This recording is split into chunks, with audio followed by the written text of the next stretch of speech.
Alright, recording. Welcome back! We are back to part 2 of chapter 1 of I Am in Love with the Villainess. So you just have a floaty kitty for your reedy things? Yes, I do! You've turned yourself into a reedy kit. Yes, I So, am a reading cat with a cup of so tea. instead of KrissieDeathy, you're Chrissy Kitty. I was gonna say KrissieDicky, but no, Chrissy Kitty. I named her Mel because of Marshmallow Kitten, Oh, the nickname you used to call me. marshmallow That's kitten. why it's white. Yeah. It's a marshmallow. I love that name, but it was way too long. I still appreciate the nickname. As you can hear, my husband is joining me. AKA, he's forced to listen to me read for a whole car ride home. Yay. Let's finish chapter 1! Goodness, we just keep going in circles whenever this girl was involved. How could she afford to be so silly all the time? And before a high-standing noble like myself at that! Miss Claire, you don't seem well. You should get some rest, the commoner said. And whose fault is that? Just get out of here, I snapped and shooed her away. She didn't seem to take the slightest bit of offense, however. How aggravating. A bit early to be so deep into your comedy routine, isn't it? Said a soft tenor voice. Master Yu. Good morning, Claire. I haven't seen you fall apart like this in a long time, you chuckled? Chuckled? Yeah, that's chuckled. It just looked funny for a second. Where is be difficult? Yay, English. Yay, English. This was Yu Bauer, the third prince of the kingdom. He had soft curly blonde hair, and a gentle, cheerful smile. The quintessential image of a prince. How did the word chuckle fuck me up, but not quintessential? Quintessential? Yeah. Technically it did. You were just confident about being wrong. Probably. He didn't let his good looks go to his head, however, and he was friendly with everyone, which perhaps factored into his popularity with the fairer sex. I was a bit ashamed that he had seen me acting so disgracefully. I would have to clear up this misunderstanding. Master Yu, this isn't what it looks like. I was just admonishing this common, Ray here, for acting with such disrespect. Is that so? Yu turned his gaze to the Commodore. I wasn't being disrespectful. Everything I said out of love, she replied. What in the world are you talking about? I exclaimed. Yu laughed. The Commodore was going so far as to prattle away in front of Yu. How dare she? The Commodore talking to royalty in such a way was simply unthinkable.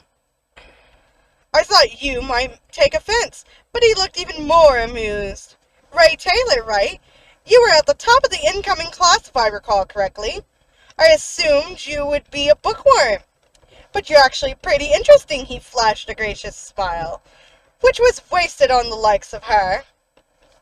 Is that so? Thanks! Yet this commoner was wholly unaffected by that legendary smile, which had led many a woman to swoon. She even seemed to take issue. Ray, don't be rude now, Misha lightly scolded her. Good morning, Master Yu. Oh, Misha, good morning, he greeted her in turn. He was kind to everyone regardless of status, but he was particularly sweet to Misha, as the two were childhood friends. They had been close before her family fell into ruin, and it seemed that Misha had even nursed feelings for him when she was younger. Not that she had a chance with him anymore. Claire be rude as fuck. So rude. Can't believe she likes that. Damn. Ray is such a masochist. Alright. I apologize for Ray. I will make certain to chastise her later, Misha said to Yu. Don't worry about it. If anything, you could stand to speak to me less formally. We're all equals here at the academy, you know. I will consider it. Their strange conversation seemed to hint that something lingered between them. That was when the commoner came over and whispered, Miss Claire, what do you think? Have they rekindled their love? Why is every thought that goes through your head so vulgar? I sighed. Was Misha not her friend? How could this commoner be so unfazed, seeing Misha long for such a hopelessly unrequitable love? What's up, everyone? A lively, handsome, black-haired boy wandered over to greet us. Good morning, Master Rod, I said. Good morning, brother, you echoed. This boy was Rod Bauer, Crown Prince of the Kingdom and Yu's older brother. He was the first in line for the throne and the de facto next king. What are you guys talking about? Something interesting? Let me get in on this. He let out a hearty laugh as he joined the conversation. There's absolutely nothing of interest here, I said. Just one person trying to undermine the Academy's morals. Does that mean what I think it means? The commoner said. You want to undermine the Academy's morals with me? Yes, please. Let's do immoral things together, Miss Claire. I will do no such thing, I vehemently declared, not wanting to be misunderstood as being remotely associated with her. What nonsense was this commoner spewing before the king-to-be anyway? The heck? Taken aback, Rod looked at the commoner as if she were a rare animal. This is Ray Taylor, you said, chuckling. She's at the top of the class of incoming students. She's pretty amusing. Under normal circumstances, a commoner would introduce themselves, as was proper etiquette. Could this one not even manage that much? You certainly don't see her type among the aristocrats much. It seems my father's policy has given us all a good laugh, Rod said. Uh-huh, the commoner said apathetically. Apathetically? I don't know. Apathetically. That's where we're going with that word. Most people would have considered it an honor to even be addressed by Rod, but it seemed she didn't agree. A refreshing reaction, Ray, huh? I'll keep your name in mind. Do as you please. Ray, again, don't be rude, Misha chided. Do you know how many people would kill to be remembered by Master Rod, I said. Even the ability to claim someone as of the royal family knew your name could grant you an edge in high society. Was this commoner so ignorant that she didn't even know that? Yo, come join us, Thane, Rod called out. No, thank you, a sour voice replied. We are going to our next page. My heart began to pound in his chest as I looked toward the back of the lecture hall. There sat the silver-haired boy for whom I secretly held feelings. I don't think Thane likes this sort of large group, you said with a troubled smile. Is there anything he does like? Rod grumbled. Thane was the kingdom's second prince. He had a cold beauty and troubled air. It's true that he was the brooding sort, but that was exactly the thing that made my maidenly heart race. He was the polar opposite of that crass, loud commoner. Master Thane, my heart leapt with joy as I said his name. My feelings were still unrequited. He likely only saw me as one of the countless nobles that populated his world, but that was fine for now. One day, fate would surely bring us together. Why don't you go talk to him, Miss Claire, the commoner said. I was so surprised that I thought my heart skipped a beat. Could this commoner have noticed my feelings? I stammered. Why should I? Well, you like him, don't you? I was terribly shaken to have my crush announced publicly. I had been so sure my feelings would only ever come to light in a more romantic fashion. Perhaps as Thane and I gazed into one another's eyes all alone on a moonlit beach. Certainly not like this. In my surprise, I said something I didn't mean to. Of course not. I don't care for Master Thane at all. My voice echoed through the lecture hall. It was already too late. Thane stood up and left the room, his face still expressionless. Oh, what do I do? I didn't mean to say that, I said. Oh no. What have I done? What if he comes to hate me for this? I can only hope he didn't misunderstand. You should apologize to him later, Miss Claire. Why, you, how dare a commoner like you act as though you know better, I snapped. This was all her fault in the first place. Miss Claire, the commoner said with uncharacteristic seriousness, words are difficult. She held me with her strong gaze, making me flinch back. What? Master Thane can be sensitive. Of course, you think I don't know that? Thane was a soft-hearted individual. That was why someone like me needed to be by his side to support him. All the more reason you should apologize. Enough out of you, I stood up, slamming my chair back. I had made up my mind. I would do it. I quite suddenly feel ill. I'll be leaving early. Miss Claire!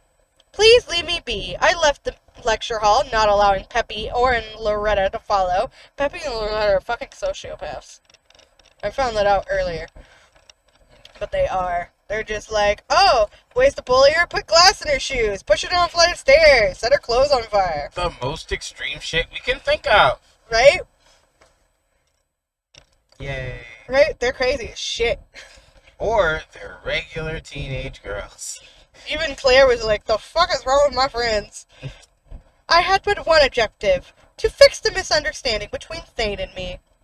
Master Thane, please wait. I ran for the hall despite knowing such haste was improper. I managed to catch up to Thane right outside the academy entrance. He turned around and showed me his usual displeased countenance. Faced with such an expression, I found myself fumbling for words. What? He said. Well, if you have no business with me, I'm leaving. Thane turned on his heel and made to depart. If I didn't fix our misunderstanding here and now, I feared he might never look my way again. Yet I couldn't find any of the right words to say. Oh, if only I could be as frank with my feelings as that blasted commoner. For a moment her face came to mine. I like you. Master Thane, I like you. In disbelief, Thane stopped walking and spun around to look at me. Oh dear, what have I done? You see, what you heard earlier was all a misunderstanding. I was in too deep to back out now, so I mindlessly said the first thing that came to mind. Wait, that makes me no better than that commoner. I continue. When I said I didn't care for you at all, I didn't mean it in the sense that I hated you. Thane stared at me, silent. I took that as a signal to continue. If anything, far from hating you, He continued to remain silent. I apologize, but I cannot finish that sentence just yet. At some point, tears had welled up in my eyes. This was an unacceptable state for the daughter of House Francois. I hadn't spent all this time keeping up the act of the perfect noble lady, only for it to come tumbling down now. This is all that commoner's fault. I see, he said finally. I understand. Huh? It would seem I didn't quite take your meaning. Forgive me. On Thane's face was a faint but unmistakable smile. Not at all. Thane hesitated. I'm sorry, but I don't think I know your name. It's Claire. Claire Francois. Ah, Dole's daughter, then. That is correct. Claire, you're very brave, huh? What did he mean by that? It must have been awfully embarrassing for a lady such as yourself to clear up this misunderstanding. And yet you still did. Well, I couldn't very well allow it to stand. I see. Thank you for showing consideration even to a man like me. But of course I gave the bow one offered royalty, which made Thane smile again. You're a good woman, Claire. You'd be wasted on someone like me. As Thane said that, he neared. Huh. I grew increasingly flustered as he drew closer and closer. Thane stopped right before me and looked into my eyes. I couldn't help but blush like a tomato. Then he said something too faint for me to hear. Let's go back, he said again, louder, as he gave me a pat on the shoulder, and then walked back into the academy. I followed after him, my heart racing a mile a minute. I had worried over how things would go. But it had been fine, a little romantic even. I was too worked up to think through what I had said. But all's well that ends well, I guess. I suppose I could afford that Commodore some gratitude. Still in the first chapter, but we're on next scene. You sure are cheeky for a commoner. Yes, cheeky. That's what I am. Please berate me more. The commoner had come pestering me first thing in the morning yet again. It had already been a week since the day of the entrance ceremony, yet our little routine continued. Peppy and Loretta had long since abandoned any hope of deterring her, instead choosing to ignore her presence. I'd have liked to do the same, but when I'd last tried to ignore her, she said, "Oh, do you give up, Miss Claire? Then I suppose that means I've won and can do whatever I'd like now. First, I think I'll have myself a fiery, passionate... You get the idea. Ignoring her only made her more of an annoyance. So I had no choice but to entertain her antics somewhat. Of course, that didn't mean I was content with always being run around in circles. That day I intended to show her who was really in charge. I said, I won't be made a fool of any longer. Oh? I put on a daring smile. You are aware we have tests tomorrow, are you not? Of course. Tests at the academy could largely be divided into 3 categories: culture, etiquette, and magic. We would be assessed on all 3 subjects tomorrow. then ranked by individual subject and overall score. I don't know why I said squirrel. But that word is score. Yes. Where? It's somewhere out in the wild. We'll have our test scores decide things once and for all. If I win, you leave the school. It was a brilliant idea if I said so myself. But besting her in these coming tests, I would break her spirit and at last bring a stop to her rampage. But she shot me down with an instant rejection. No, what? No way! I don't want to. At least considered it, I snapped back, stomping my feet in frustration. I taunted, or do you mean to tell me the top-scoring transfer student is a coward? But if I leave the academy, I won't be able to toy with you. Again, how can you be so shameless? You're so silly. I'm the one who's silly? Me? To tell the truth, I kind of did feel I acted absurd when I was around her, much to my chagrin. Enough already. Just accept my challenge. Alright, how about this? If you can beat me, then you must grant me... If you can't beat me, then you must grant me a favor. Huh? Why in the world would I agree to that? Are you a coward then? I thought you were at the top of the class of continuing students. Blood rushed to my head. Oh, so that's how it's going to be? I attended the Royal Academy since kindergarten and had constantly achieved some of the highest marks, only bested by the 3 princes. I couldn't possibly lose to a commoner. Not in a million years. Are you trying to taunt me? Very well, then. I accept your turn. Thank you. What do you imagine you're thanking me for? You may as well pack your bags now. Thank you for the encouragement. I most certainly am not... Misha! What is it? Misha approached from where she had been watching from the sidelines. Will you be our witness? If I achieve the higher score on this test, this commoner will leave the academy. If, for some reason, I can't beat her, I will grant her a single favor. Expulsion and enrollment within the institute are decided by the king. Such a condition cannot be enforced. There will be no need to enforce it. The commoner will leave the school of her own volition, shamed by her lack of talent. Are you really okay with this, Ray? Yep. Then it's decided. We can't have her going back on her promise, so you will be the witness, Misha. That's fine with you, isn't it, commoner? Yes. I'm getting excited just thinking about what I might order you to do for me. That's if I lose, which will never happen. Now swear to God. I swear to God. I am witness to your accord. In this country, a vow to God carried heavy significance. Breaking such a vow would lead an individual, noble or commoner, to be scorned by all. The stakes were especially high with nobles. However, as one's good family name was on the line...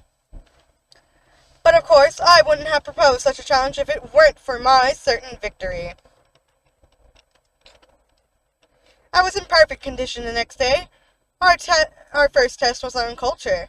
It mainly covered Bao's history, customs, and literature. The literacy rate among the commoners was only around 40%, so it made sense that nobility, and by extension I, had an overwhelming advantage in this subject. I would most definitely score higher on this test, and consequently would already have a higher overall score as well. Go ahead and struggle as much as you like, commoner. I was overflowing with confidence as I composed a traditional poem for the test. Our next test was on etiquette, which covered just that, etiquette. We dined together for the event and were graded by proctors on our manners. The test posed no challenge to me whatsoever. Dining etiquette had been drilled into me from early youth, and formal dining was something I engaged in daily regardless. I ate as I always did for the test, letting muscle memory handle things and only paying slightly more attention than I might usually. I took a glance to see how the commoner was doing, only to find her staring at me with an odd expression. What is she doing?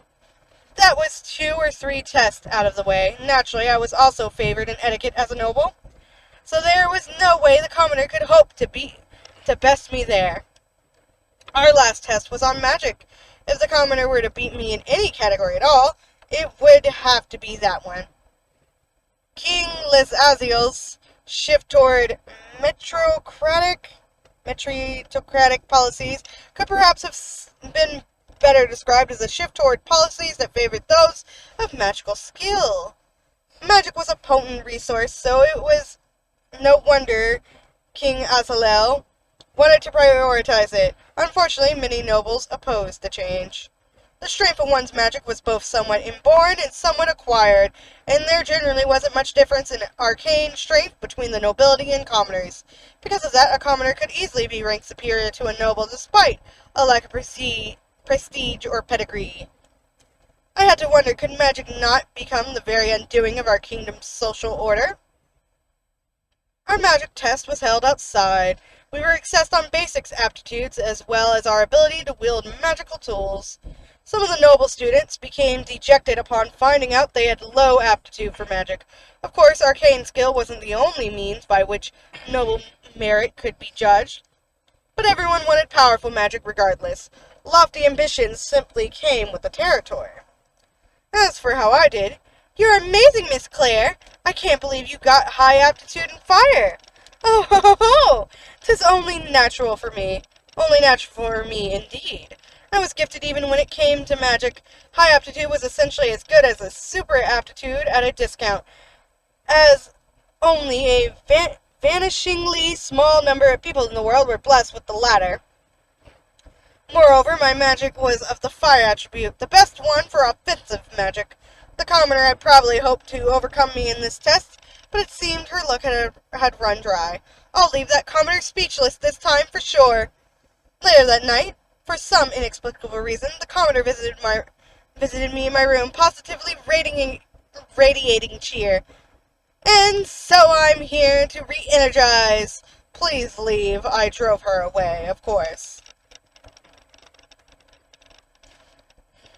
The time had come for the test results to be posted, 3 days after the fact. "Do you know you have dark circles under your eyes?" I spotted the commoner waiting before the notice board out in the hall after classes and called out to her. Ordinarily, I never would have bothered to go out of my way to speak to any commoner, but I couldn't help but tease her upon seeing those bruises under her eyes. A little taste of her own medicine. "Ah, that's because I couldn't sleep a wink last night."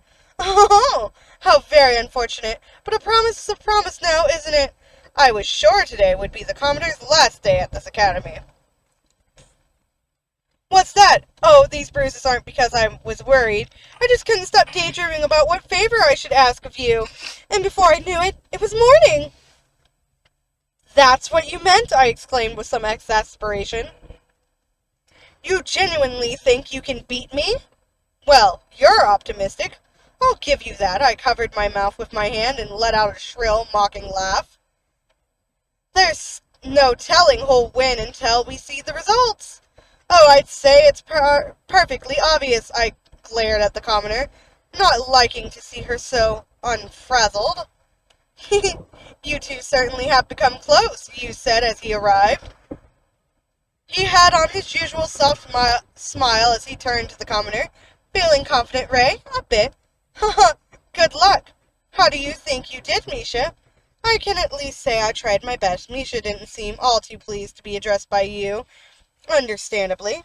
While I was hesitant to stoop to the commoner's level and speculate on on others' affairs, it did seem to me that Misha had some unresolved feelings for you, but there was nothing to be done about their difference in status. Her love would never bear fruit, and she knew it, hence why she was so reserved in his presence. "All right, then. Let's see who's coming in second." Rod appeared as well, brimming with confidence, and rightfully so. He had talent worthy of a man who would be king.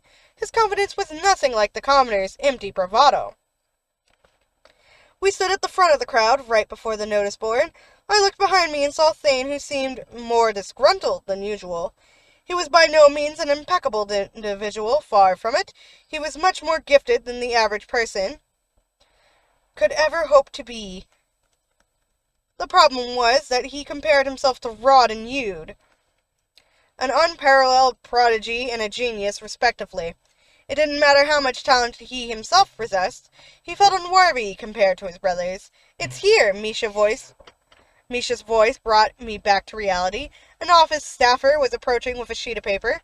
"Are you ready to taste defeat?" I asked smugly. "No, but I'm ready to enjoy my request." "Talk big while you can," I thought as I looked at the culture test results being posted. I was then rendered speechless. Culture test results. First place, Rod. 100 points. Second place, you, 98 points. Second place, Ray, 98 points. Claire, 95 points. 7th place, Misha, at 90 points. 10th place, Thane, at 87. What? The commoner took second? She's above me? Not bad. I expected me and you to finish first and second, of course. But way to go, Ray, Rod said. Nice one, Ray, you said. Thank you very much, the commoner gave me a proud look. I was humiliated. I lost? I, a lady of the most powerful noble house? Second lower on the culture test than a commoner? Oh, this is a lot of fucking traffic. I was too busy reading. Yeah, it's too much. I'm gonna take an alternate route. Okay. Luckily, I kind of know of another route that I can take. Yeah, because we're not even at the chevron.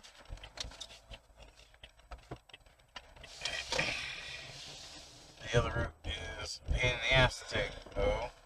But it's still another route. Right. I clenched my fists until my knuckles turned white and trembled ever so slightly, but the truth remained. Miss Claire, pull yourself together. Don't worry. This has to be some kind of mistake. Oh, of course! Peppy and Loretta consoled me, but I couldn't recover my calm. While I was still shaken, the results of the etiquette test were posted. Etiquette test results. First place, you, 100. Second place, Rod, 98. Third, Claire at 97. Fourth, Thane at 95. Eighth, Misha at 90. 22nd, Ray at 75. Life flowed back into me. Well, would you look at that?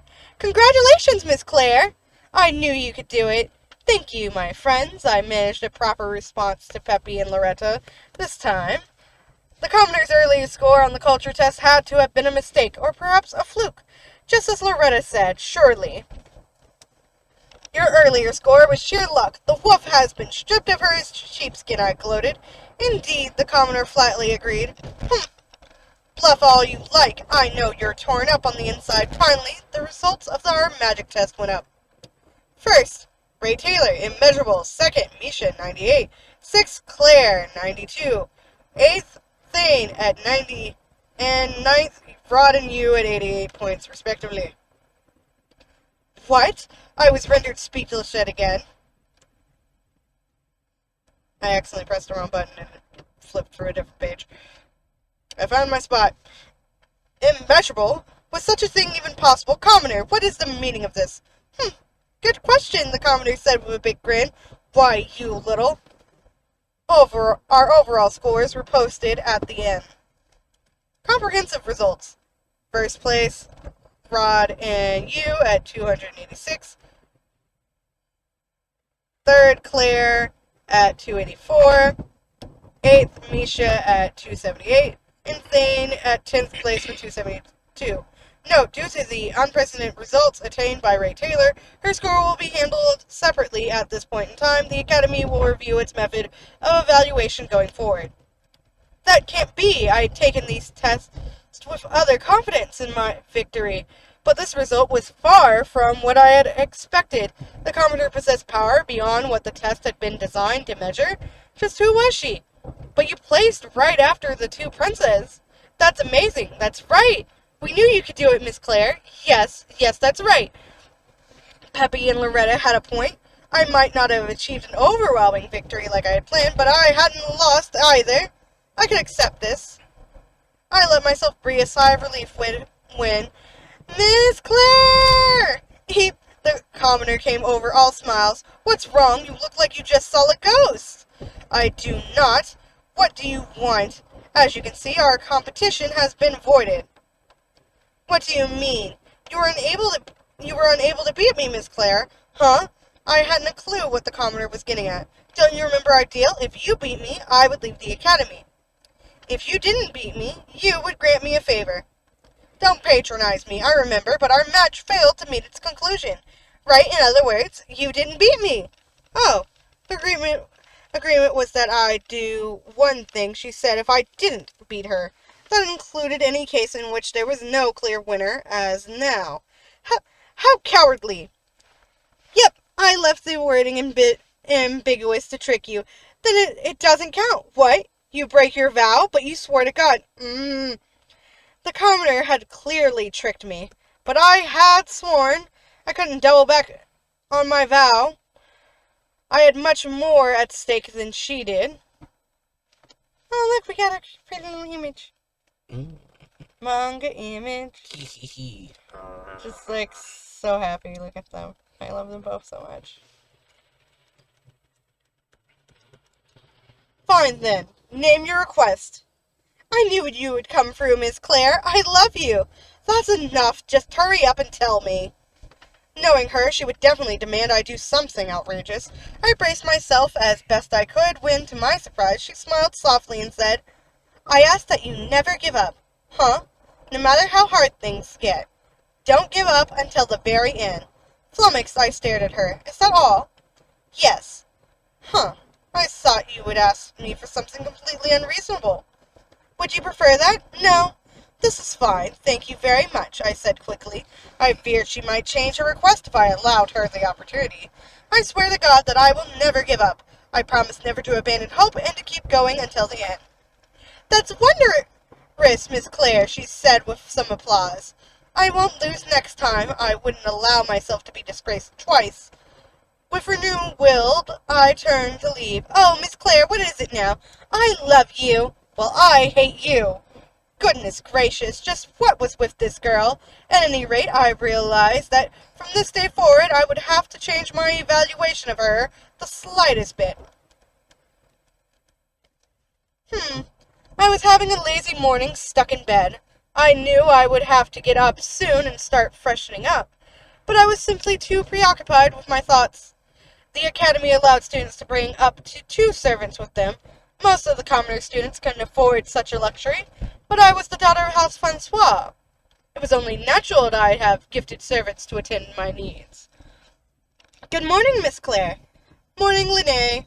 Is something the matter? You're making quite the face. My servant Linnae approached. She had flaxen hair, hazel eyes, and was always composed. Seeing that I wasn't getting out of bed, she shrugged and began picking out clothes from my dresser.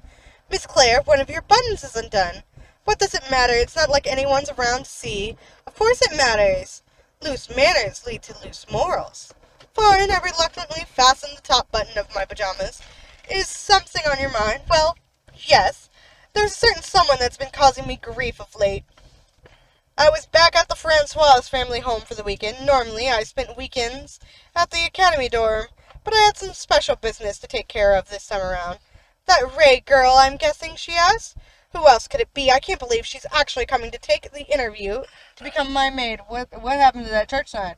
Well, looking at how it's strategically broken down, I think they were planning on replacing their sign where the church no longer exists, and they tore it down. Right, because I'm just like, it's still a church building. Alright, continuing onward with my longest fuck book. Today was the day we were interviewing for the position of the second servant I'd be bringing to the academy. I doubted there were many who could measure up to Linnaeus' level, but if this would-be servant of mine were to serve me publicly at the academy, they needed to at least be somewhat gifted so I wouldn't lose Has face. a sword. Why does that guy just have a sword? Weird people walk around this area with just swords, baby. Like in a holster, like just professional sword. Just sword and a book sheath bag. and a book bag. Just like a book bag, shorts, a hoodie, like he's going to school, and then a sword. The sword. He's off to samurai school. Don't you hate it when like fucking medieval wizards sneak into the present day and like try and blend in? They never fully pull it off, do they? Are you sure he's not like a medieval knight? Wizards don't use swords. Why not?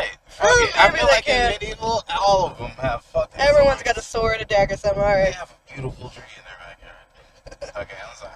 It was just out of nowhere. It's cool. Of course, hiring that commoner was simply out of the question. I've got an hour and 15 minutes left of this battery. We got like maybe 30 minutes with this detour left. Cool. Let's see if I can make it to the end of chapter 1. Okay. These are long as fuck chapters. Hee hee. So there's someone even you can't handle. Please. One would need to be out of their mind to tolerate her. I'm far too delicate a lady to put up with such a character. Oh, I'm sure that lady is far too much of a lady such as yourself. Is far too much for a lady such as yourself. I was, like, What words came out of my mouth? I did not read that sentence properly. Linnea didn't stop dressing me as we chatted. There were no pauses in her movements, proof of her years of experience serving me. Which brooch would you like to wear today? She asked, gesturing to my jewelry stand. I'll let you pick this time. In that case, since this interview will be formal, something fittingly refined would do well. How about this one? She pointed to a silver brooch with a jet-black gemstone, carved in the shape of a flower and adorned with pearls, not pools. It was the perfect choice. That'll do. Let me put it on you, then. Linnea was the prime example of how a maid should be, perfectly in tune with their master. I had nothing but appreciation for her ability. Your application is rejected. Please, is there any way? Isn't there any way? No. Now get out. The source of my grief went back down without a fight. To my ire, she had actually applied for the position of maid, and somehow even made it to the final interview. Unbelievable. Miss Claire, are you sure we can't hire her? She has such an exceptional skills, said the chief maid who had handled the screening process. Despite being a commoner, Ray had a decent education and was somewhat well-versed in etiquette. Her magic aptitude was also high, so she could double as protection. In short, while I hated to admit it, she was a splendid candidate if we went by ability alone. But of course, the problem is her personality. I would never have a moment's rest if I had to be around a maid like this all day. But it seems she's very loyal. It's not just loyalty, madam. I am in love. And I simply can't have a maid who talks like that, I squawked. Somebody, please, bring me Linnea so she can soothe me. A man walked in at that point. What's this racket? Master, father! He looked impeccable in a high-quality suit and held an ivory and rosewood cane. He looked at me, then cast a sharp gaze toward the commoner. The commoner didn't so much as fidget, even though father's gaze could make the slyest of nobles squirm. Was the commoner brave or just too dense to care? The chief maid said, we are hiring a maid to accompany Miss Claire at the academy, but the lady disagrees with my selection. I see. Well, our chief maid would select only the finest candidate. What is the issue, Claire? Her personality is impossible. She's always attempting to make a fool out of me. Uh-huh. So the issue isn't a lack of qualifications, but a lack of respect for her employer. Shouldn't that disqualify her, he said to the chief maid. I wouldn't say that's the case. She applied for the position because she wants to serve Lady Claire. Unlike most interviewees, she seems to have no financial motivation. Well, she might just be saying that. When I asked her how she would serve the lady if she were hired as a maid, her answer was exceedingly well thought out and specific. I believe her to be genuine. My father thought for a moment, but Claire is unfond of her, and it is her decision in the end. That is true. Thank you, father, I said. Now I won't have to put up with having this commoner always by my side. Your grace, please allow me to be so impudent as to speak to you directly. Just as I was celebrating, the commoner directly addressed my father. Naturally, he furrowed his brows. You, a commoner, dare to request to speak to a noble, and to the Minister of Finance no less. It seems Claire was correct in her judgment. One can only tolerate such impudence. Arvine Manuel. My father's expression lost all warmth. A mocking sneer still remained on his face, but his eyes were not smiling. And who might that be? March 3rd, 500,000 gold. I hadn't a clue what was going on, but my father was oddly silent. Father, Claire, chief maid, please leave us. I cannot allow that. At least let me call for a guard. That is an order, he said with a tone of finality. The chief maid had no choice but to back down. Must I leave too, I asked. I'm sorry, Claire. I just want to confirm a few things. Please understand, he said gently. Very well. Together with the chief maid, I left the room. Around 30 minutes or so passed before my father allowed us back in and said, You will hire this person as Claire's maid. Why? She is trustworthy. She will be suitable for the role. I don't accept this. What did you say to my father? I asked the commoner. Nothing special. I just told him about my love for you. Would you stop joking around? What is the meaning of this? Just what could this commoner have said to win father over? She didn't entice him with her body, did she? No. Father would never be swayed by such a thing. Then what? Father, do you genuinely mean for someone who speaks to me like this to attend to me? Having spoken to her, I am convinced of her earnestness. She is completely loyal to you, Claire. But she's loyal for the wrong reasons. She simply wants to make a fool out of me. Claire, he said a little sternly, I didn't have a say in the matter, it seemed. It's easy to find someone obedient to serve at your side, but I want you, as the only child of the Francois family, to show me you have what it takes to reign in a servant. A servant. Well, I would never hold government office as the future wife of someone who would. I'd be served by many servants one day. For that reason, I had to prove to my father that I could handle this commoner. Do you truly insist we hire this commoner? I do. Very well, then. I had to admit there was logic in his words. Plus, as a noble, it would be unbecoming of me to argue on a purely emotional basis. I took a deep breath and faced the commoner head-on. As my maid, you must do as I say. Don't think I'll go easy on you. Thank you very much. I'll do my best. And so the commoner artfully wormed her way into my employ. But just what could she have told father? And the next thing is the interlude, which I will read later, because these are long chapters. Ooh, that took 40 minutes. We never did find out what the fuck she told the father. It's probably in this interlude, because it's called Interlude Dole Francois. And interludes tend to be done from the character's perspective. But wow, it was like 40 minutes. The first one's 30. So, yeah, it took like an hour to read just one chapter of this. You're way good at reading. Yes, it's also a very long chapter. So, thank you everyone who came by. Leave the likes in the commenties. Let me know of other stories y'all want me to read in the comment section down below. And stay hydrated, all that good stuff. You want to say bye-bye? Bye! Bye!